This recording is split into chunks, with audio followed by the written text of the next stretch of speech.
Hi, and welcome back to Movin' and Groovin', where this channel is designed around demonstrating vehicles and gear under 10 minutes. Now, I have a little bit different format that I'm going to do today. I had a friend of mine that called me up and said, Sam, you know a lot about outboard motors? And I said, yeah, how can I help you?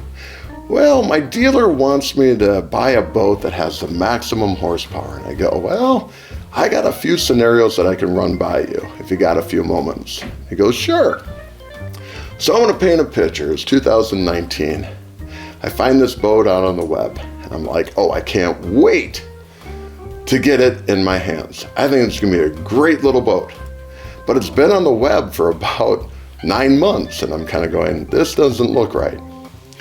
So the boat comes to me, and I knew it had a command thrust, and I thought, well, in theory it makes sense.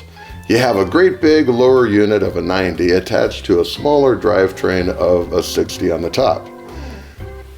In theory, it should take more weight in the back of the boat and put it on plane faster.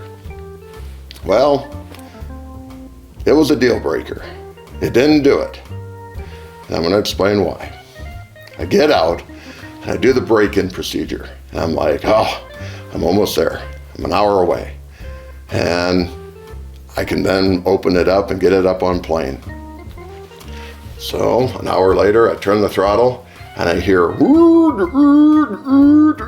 I'm going, oh no, the engine's overworking itself. The prop is a 4-blade Spitfire, and it's too big of diameter to spin off the engine. Call up my dealer and I said, okay, this doesn't sound right.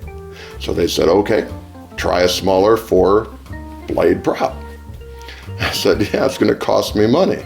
Oh yeah, and it'll also cost you top end speed. And I go, oh, great. I bought a 60. I'm going to get the performance of a 40 now? Well, got it out, put it on throttle, got it up on plane, and went boom. And I was like, whoa, this is finally going to work. This is finally going to work. And I get it up to wide open throttle. You know, that threshold where you have, 5,200 RPMs all the way to the end of your throttle. And I'm going, okay, 5,200 RPMs. It's looking good so far, 27 miles an hour. And I go that extra little bit to wide open throttle. 27 miles an hour. I now have the output of a 40 horsepower. And I paid for a 60. Great. Third time has to be the magic. I call the dealer and I go, okay, you're right about losing out on the top end speed. But what about a stainless steel prop? We go to, I can't remember the pitch at the time, but it's a 3-blade versus a 4-blade, and we went down a little bit in size. And I get it out and whoop, bam! And I'm like, whoa, this is awesome. And I get up to that 5,200 RPMs. I'm at 30 miles an hour and I'm going, whoa, this is awesome. That last wide open throttle, from 52 to the wide open throttle, 33 miles an hour. The problem is, that last little bit of power, I'm holding on to the engine. I'm literally holding on. And that's even with the little tensioner tight underneath the tiller arm. That tells me that the engine is working so hard to spin that prop in that gear case diameter that this is the wrong engine. Great.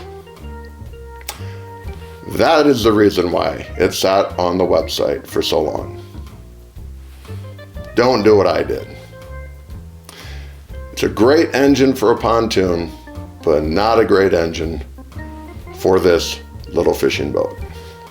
Had I gone with the traditional 60 horsepower with the 60 horsepower drive shaft, it would have worked fine. It would have been a great little boat. In fact, I probably would have kept it for a long time. Now, trade that boat in. And I'm going from a small fishing boat to a much larger. I think it was a 188 Tiller Adventure Series, and I'll leave the little link right up here.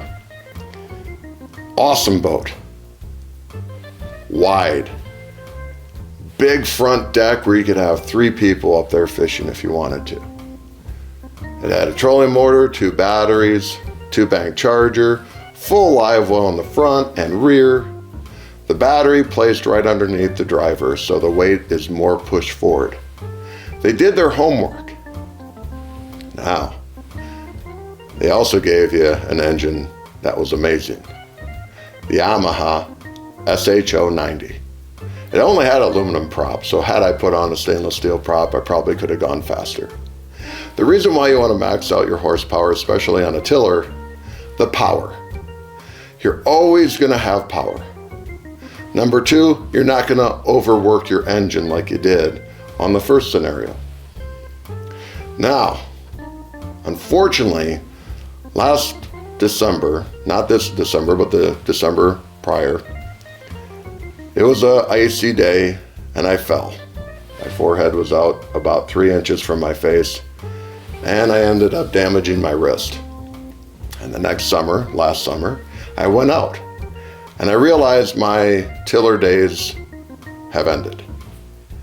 And I went through the whole summer working with it, trying to make it work, and I found out my favorite boat is going to have to be traded in for a steering wheel.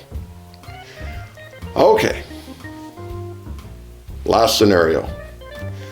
If you're looking for a steering wheel boat, this is where it's going to help you out. I went and purchased a Competitor 185 by Alumacraft. FSX, so it's like fish, ski, crossover. Now that tiller boat by Smokercraft, that 188, weighed in at approximately 103 or 106 pounds heavier than the Competitor. And knowing what I know now, that 90 horsepower gave me really good performance. But of course you're not going to put a 90 horsepower on the 185 Competitor. It's just not going to work because you have the ability to carry more people and more gear.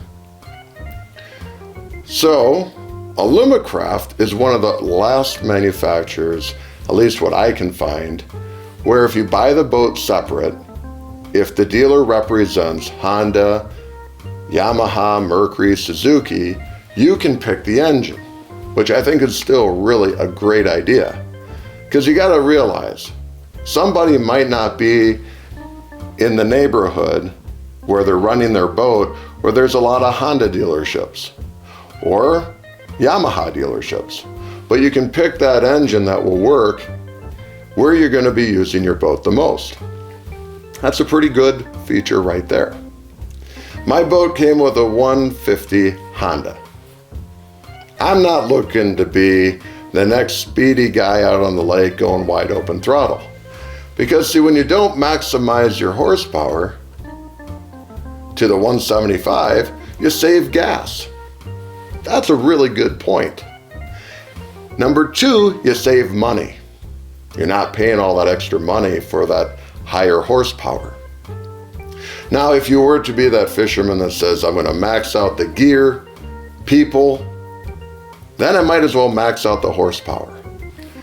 And I would say, if you're going to be doing that kind of fishing, definitely max out the horsepower. I will be doing another video talking about the different 150 horsepower engines that are out. There are different displacements, and the displacements give you power. And that video will be coming up next week. In the meantime, if you find this video entertaining or you got some kind of value out of it, please hit the like and subscribe button. It means a lot to me. And I hope to see you on the next video.